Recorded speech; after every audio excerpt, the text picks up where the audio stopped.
Business psychology, or as is otherwise known, industrial organizational psychology, is a branch of psychology that applies theories and principles to organizations such as businesses. This field focuses mainly on improving productivity in the workplace and addressing related issues such as the psychological and mental well-being of employees. Industrial organizational psychologists are the ones who are typically tasked with the responsibility of handling workplace issues such as setting out healthy hiring procedures for prospective employees, defining and measuring successful job performance of existing team members, or even work with the employees directly to realign their mindset so that they can be more successful in their job roles. They can also promote job safety in the workplace systems, help increase job satisfaction in your company, or even help lead the restructuring of your business so that it operates more smoothly. I don't know about you, but reading all of this has me thinking, yeah, I would love to have someone strategizing all of this for me. But the truth is, it is something that my business is just not in a position to afford. Therefore, it naturally has me wondering whether there is something we business operators can start doing now to benefit from the business psychology theories out there. That is, until we can afford the pros to come in. There are 6 main aspects of business psychology. The first aspect is all about employee selection. Here you will need to study your company's culture and work processes, and then design a recruitment process that helps identify the best employees who are the best fit with the way the business functions already. The idea is to set yourself up to succeed with your new recruits. So one of my business projects has a team of over 20 people. They all work remotely in different time zones. When I'm designing my recruitment process, I have assessed that my company culture is deeply rooted in 3 areas.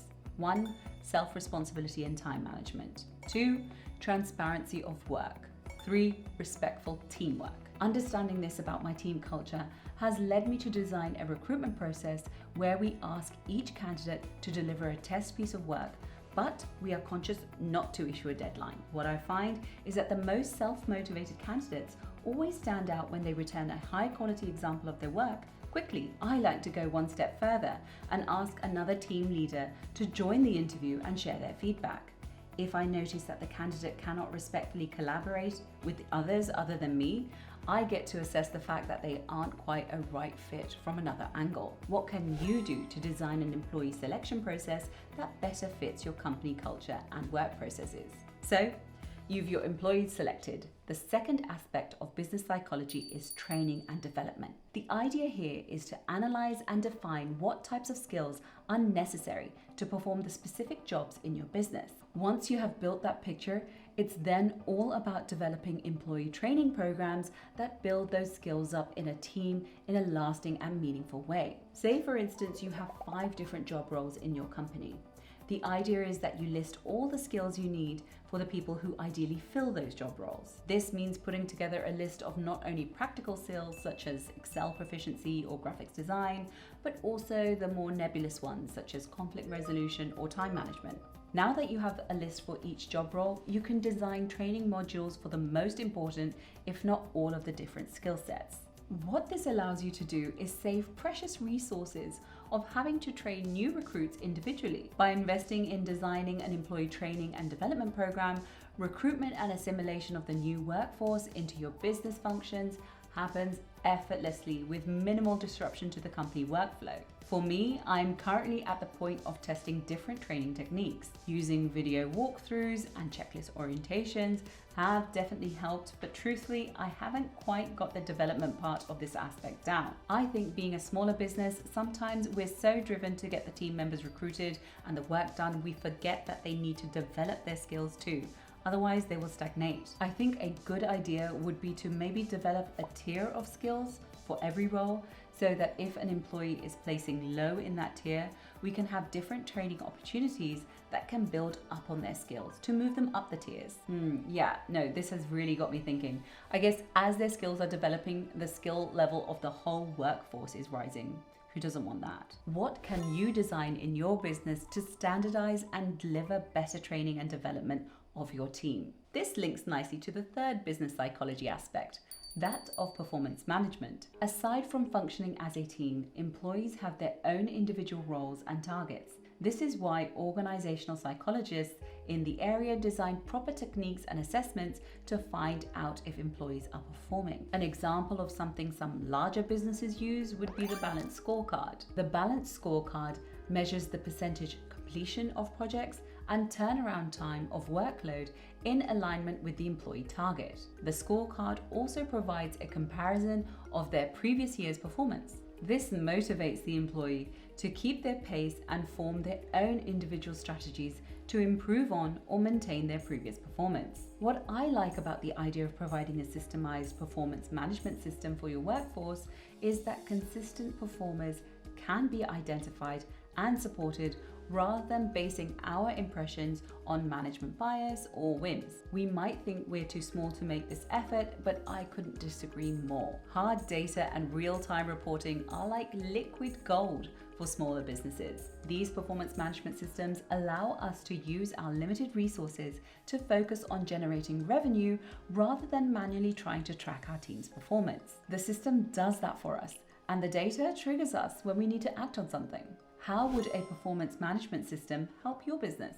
The fourth aspect of business psychology is ergonomics. Here, the employee's physical well-being takes center stage. The idea is to understand the human behavior physically in their workspace and then designing the space to be safe for their use. In the office, for example, the typical setup must be fit well for employees working 8 hours a day, 5 days a week in front of the computer. What this means for us employers is that your workers must have the proper equipment to keep them comfortable during their working hours, such as comfortable chairs, tables that promote alignment of the monitor to the eye level and maintaining the appropriate temperature during hot and chilly days. The goal is to minimize injury and keep the employees at their physical best state in order to maintain their efficiency. I understand this is harder to administer in a remote workplace, but how about issuing a best practice information sheet to help guide your remote team to set up their workplace in a healthy way? Question is, what can you be doing in your business workplace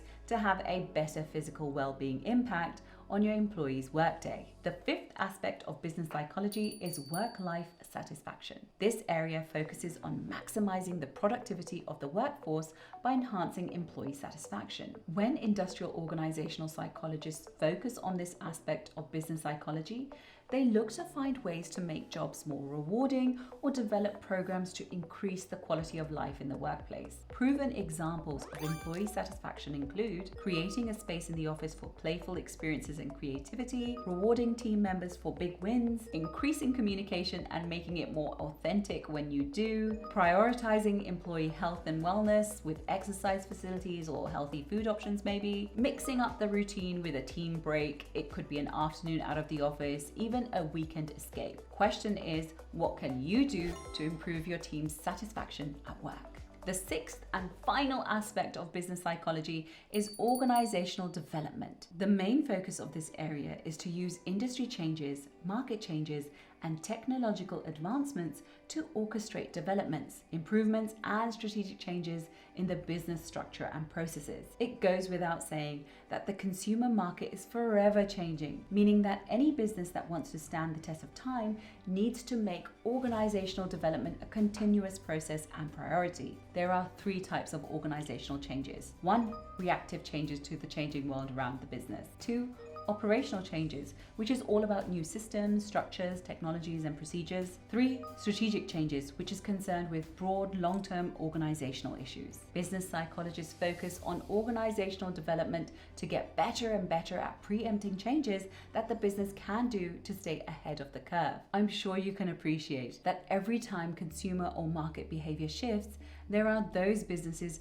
who fail to move with the tide and they fade away. Hence, analyzing how our business needs to change reactively, operationally, or strategically is a little talked about survival technique. How is your business being asked to change, and what are you going to do about it? So much of what is written or discussed about business is focused on designing the best product or getting profitable. Thing is, as much as these factors are important, there are so many more threats to your business. I feel understanding the world of business psychology is essential for any business older than a year or 2. It can help us to build a business with deeper roots and stronger foundations that will stand the test of time. Hopefully you've built up a list of things you want to get working on in your business. I would love to hear about what you'll be working on next. Until the next one, you've got this. Hi, my name's Priyanka. I suggest you subscribe, or this puppy gets it.